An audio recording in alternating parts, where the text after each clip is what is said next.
The second amazing way that fiber contributes to weight loss is something called energy density.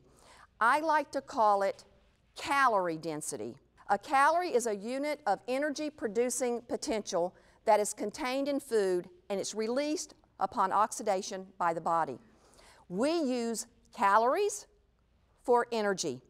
High calorie density foods pack a lot of calories, and low calorie density foods have fewer calories in the same volume of food.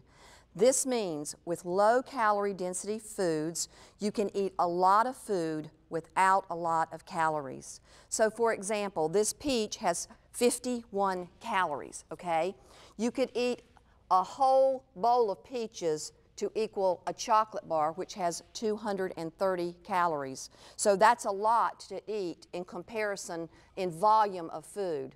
Bite for bite, ounce for ounce, you will gain more weight from eating the chocolate bar than the same volume of peaches. Now, I'm not saying with Fiber 35 that you can always eat peaches and never have chocolate. Remember, everything in moderation. What I am saying, though, is high fiber foods generally have low calorie density, meaning you can eat a high volume meal with a low amount of calories and you feel fuller faster and longer.